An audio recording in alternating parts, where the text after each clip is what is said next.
everybody. I am Jennifer McCune, and I'm super excited to come to you today with another amazing guest on our wonderful platform, Mompreneur Next Door. For those of you who've tuned in before, you know that Mompreneur Next Door is this wonderful platform I just love. I founded it earlier this year on a way for mompreneurs to support each other and provide inspiration to those of you out there who might be looking or have already started something. So today I'm going to be interviewing Claire, who comes to us from South Africa. And you guys might ask, how did Claire and I even connect? I honestly, I don't really remember, but that's one of the joys of social media. I use a lot of different platforms. I use LinkedIn, I use Facebook, Twitter, I'm on Pinterest, I'm on Instagram. And so I've reached out to incredible women and said, who do you know? And somebody introduced me to Claire and said, you have got to talk to her. And Claire has a really unique story. She started quite a few different businesses, primarily because she moves to different continents seemingly like every week. So I'm excited for her to share more about her journey with us, the good, the bad, and the ugly. And she has a really unique background because of these different businesses and a different perspective. So Claire, welcome. Thank you so much for taking time out of, it's my afternoon, your evening, and Yes. sharing with people. This is so wonderful. So tell us a little bit more about you. Have you always been an entrepreneur, or were you in a corporate type position before you started all of these amazing businesses? Before I started, I did work as a PR assistant for a year in a company, but I always knew deep inside, since I maybe turned 6 or 7, that I wanted to be an entrepreneur.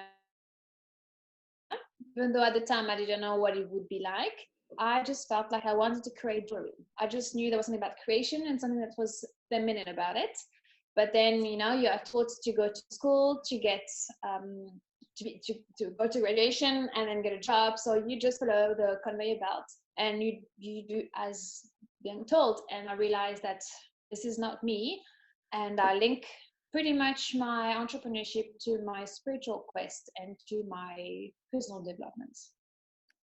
So, how did you ultimately come to the decision that you wanted to start your own businesses? Had you already had children at this point, or what did that look like?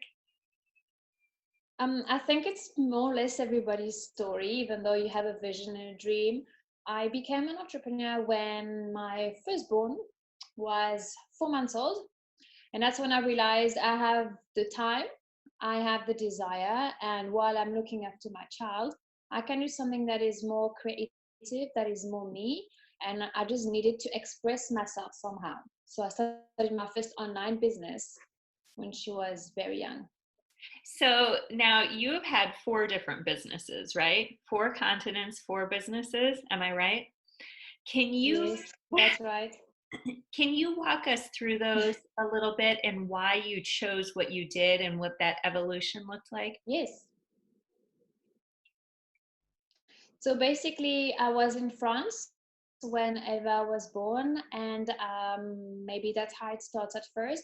You always tend to start a business that is either linked to what you've studied or what you've done before, or that is linked to being a mom.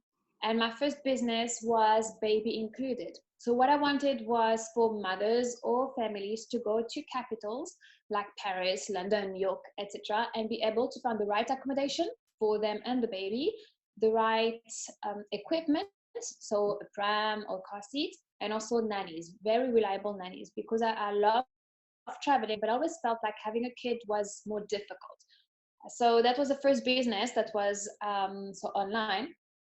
The thing is, it was quite difficult for me to make that vision happen because everyone that I approached in order to make the website said it's impossible. I had too many suppliers, too many ideas. They had no idea how it would work in terms of payment, etc. So thanks to that, I started learning how to do web design. So that was in France, and then after a few months, we moved to Singapore. So my daughter was 14 months old, and I continued baby included. But then I realized that I'm alone with a kid behind my computer in a country that I don't know. And I decided that I wanted to be more involved with people. I always feel like I needed connections. So I started another business called Top Chef Hire, and that was also online. And I wanted to help women to be able to host amazing parties at home with live chefs. So again, I had to organize suppliers. So it was more or less the same type of business, where it's called integrated marketing. Basically, I've got my chefs, I've got supplies for flowers, for wine, and for crockery, and then I just started that event business. But then 2 years later, we decided to leave Singapore, so I sold it. Then moved back to France, and I realized with my two businesses, with my experience, and the fact that I love women, I wanted to do something else, but I just wanted to count on myself this time. I didn't want to use other people's services, other people's skills. So I decided to be a coach for female online entrepreneurs. I've made videos, I've made e-products, websites. So basically, I learned new skills. Then 2 years later, we decided to leave and go to South Africa. And I realized in South Africa, I want to speak English. Obviously, I don't want to be like talking in French all the time. And my people were in France. And once again, I thought, I need people, I need connections, I need to work where I am. Even though technology is amazing, I just needed to connect. And I searched for a few weeks and I thought, I'm a French lady. What can I do with my background, who I am, and what I love?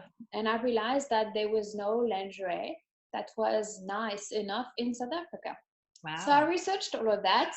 But from a business point of view, I realized one thing, to make the caps for the size of the boobs, right? As an investment, is quite huge. So from that point of view, I decided to not look at the cups and only focus on the back, and to make the garments that I have already today. I mean, the brand is called Cherry Ace, but the garments that you wear them over the bra. So I changed the whole concept, which is to hide the bra straps. And now I'm more connected to anything or anyone than just thanks to this brand. I can speak to people. I can go to the CMT, which is the factory where I have them made. I talk to my clients. So it's a very different business. So that's what I've done. So every time I move countries, I change ideas.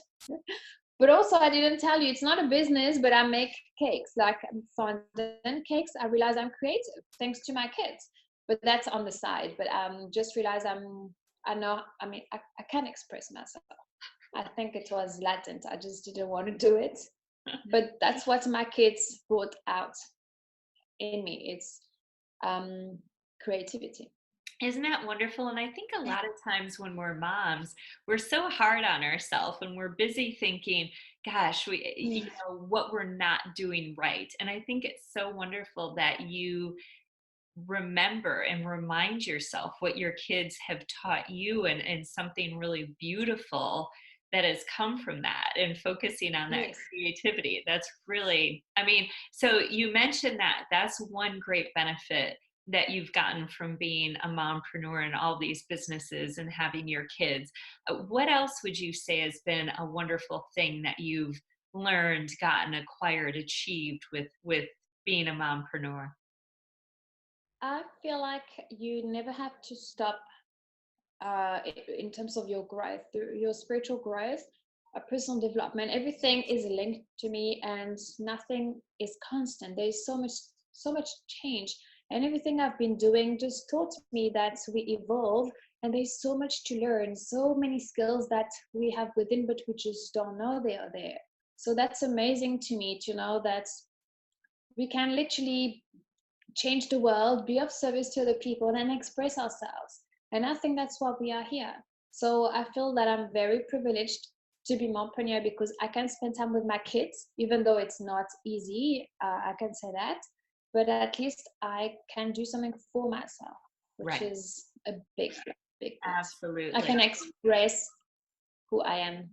Mm. Absolutely. Mm. Absolutely. So, a couple of things you mentioned. Do you find it challenging finding boundaries and time when you said, oh, it's something I do on the side? I know when my kids were little, and knowing other moms who have little kids, like there isn't a lot of side time. So how have you managed those boundaries and having time to make beautiful cakes on the side? Well, I must say that I'm lucky enough today that both my kids go to school. It was not the case 2 years ago. But then I realized that I use the TV as my nanny sometimes. So if I make cakes, sometimes it's like 3 days in a row. So I'm there with my kids. If it's delicate, I will do it when they are at school. Otherwise, when they are around, I will just try to do things in between my time. Like I need to be with them. Ooh, I have no battery. Oh, I'm sorry. I can find that there is something here that will help This me. is part of mompreneur I life. had no What idea. happens. This is the reality, right? Yes, exactly. I hope it's gonna work because I didn't hear anything telling me that it's been charging. This is not the right cable, but I think it's important to find time for yourself. But when I said like the cake, it's in between what I do for cherries. So it's like either or. I put cherries on hold for 2 days, then I make a cake. But cherries is my main focus. The cakes actually helped me invest in my company, weirdly enough, which Oh, is how amazing. wonderful. That's great. Mm. And it's so funny you say that about the TV. I know so many moms are so worried. Of course, we don't want to put our kids in front of the TV No. 24/7, but I wrote a blog post about this. My eldest is now getting ready. He's applying for colleges. And Wow. there were days when my second was born and my eldest, I would park him in front of the TV for a few hours because really I was not functional. I was doing my very best. And so I wrote that blog to share to other moms. Listen, if your kid does screen time once in a while, the world is not going to end. Do not beat yourself up because I think so many moms do. So thank you for sharing No, that. I You're a human being, you do what you have to do some days, right? that's the thing. I feel guilty because other people like don't have TV or they have nannies in South Africa. So there's always somebody entertaining the kids. But my kids, either they play on their own or they watch TV, and I just felt so guilty for it. But then I realized, how can I support them or how can I be myself if I don't have the time that I need to work? Right. So mm, is have Exactly. to just So would you say that's been your biggest challenge, or what has been your biggest challenge being a mompreneur? I think it's working on my own. It's not having a team with me, not being able to bounce ideas, not being able to brainstorm. It's working from home. I'm very good in terms of chores. I don't clean, I don't do anything when I'm supposed to be working. So for that, I'm really good. The only thing is I get stressed in the afternoon because I am into mom mode. So I'm there for the kids. So they are my priority. And it's challenging when at night I realize, oh, I didn't achieve this, or I didn't do that for my business because I was in between. So sometimes you're not 100% in your work or 100% with your children. So I find it difficult once nighttime arrives and I realize that I didn't do what I wanted. So that is a big challenge. But most of the time, I would say it's being alone, feeling lonely, and that's why I think it's important to be out there, to either meet people, go to networking events, feel like you can relate to other people's stories, and if you feel stuck, then you need to ask for help. Yeah, I think Mm. that's fantastic. You're right, because I think with any entrepreneur, that can be the biggest challenge is all of a sudden you're doing something alone. I think that's fantastic advice. Mm. And we're hesitant to ask for help, but so many Yes. people want to help us. So that's great. And what would No, you it's tap into your network. Sorry. absolutely? No, you're right. Mentors are amazing. Mm. So helpful. That's completely changed for me in my business. And one of the reasons why I like doing this mompreneur next door platform is because I'm learning so much as well. Like all these Exactly. amazing women are serving as mentors for me too. So Mm. fantastic. How about, so we talked about the challenges. What have been some of the biggest benefits for you of being an entrepreneur?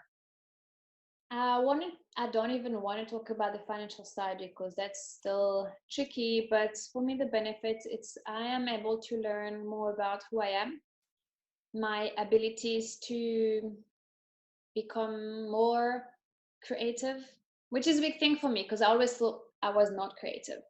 So it's a big thing. um it's always about pushing yourself,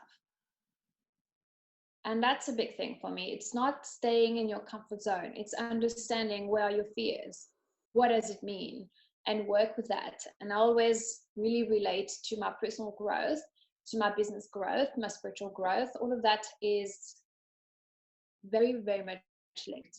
So I work on different platforms to understand where I come from, and I try to listen to my heart and work a lot with my intuition. So it taught me, sorry, so much more about myself and how to believe in myself, and not to work for other people being told what to do. Literally, you have to listen to your guts and understand who you are and what is your power. So that's what I would say, that it's a big advantage for me. I know we talk about the business that I'm in. A lot of times we talk about its personal development with a paycheck, and I Hmm. think that's entrepreneurship in general. It's a lot of It personal is. development, professional It growth. is. Yes, Hmm. I think so. absolutely. Absolutely. So here is a very interesting one. You've done a lot of things along the way. If you look back at yourself sometime prior in the past, is there any advice you would give to that younger you, knowing what you know now? So you mean before I started my businesses, just at that point? Hmm. Um, the thing is, I persist a lot. I have an idea and I just push it till the end. And sometimes maybe I wish I could either listen more to the universe or more to the signs when it's time to not continue, let's say, because I push the buttons a lot. Maybe it's a good thing, because otherwise you don't make your dreams happen. But sometimes I feel like I don't listen to the signs. So I would tell my younger self to just go with the flow and not push so hard. Don't try to control too much. But what works works. What doesn't work doesn't work, and that's okay. It's like motherhood, right? Once you become a mom, you cannot control No. much of your life. And I feel like Exactly. entrepreneurship just marries so well with moms because it's so similar. The roller coaster of entrepreneurship, the roller Oh, coaster of being a mom, um, just understanding you can't control it all, but you have to be no. consistent and persistent in Yes. both. Exactly. Exactly. It takes courage and a lot of faith, I would say. Now I'm gonna ask you another hard question. So there are a lot of moms who will watch this who might either be just starting something or thinking about starting something. Do you have maybe two or three pieces of advice, actionable items that they could do that would help them? I'll try to think of three. The first thing to me, which we hear all the time, is to trust yourself, to believe in yourself so much that whatever is being heard or whoever is saying anything that's bad or negative is not to be taken personally. So many people who are not willing to be entrepreneur will literally crush your dreams or your ideas or say it's not going to work, or I don't think there's a niche for that. I think if you do have a vision, if you have a dream, go for it regardless of whoever is saying anything to you. My English is not actually correct right now, and I'm realizing it while talking. But You're doing it's just hard to talk and think at the same time. My mind is going in all directions as usual. But even for cherries, I had men telling me it's not going to work, or it's ridiculous, or it's stupid. And I'm realizing, first of all, you're a man, so you can't understand. You don't wear a bra, so you don't know what it is. But then you just have to understand who is an ally and who is not. But you are the main person. You are the creator of your life. You are the creator of your business. And I think you just need to learn to listen to yourself, listen to your heart and your intuition. And that's a big thing for me. Otherwise,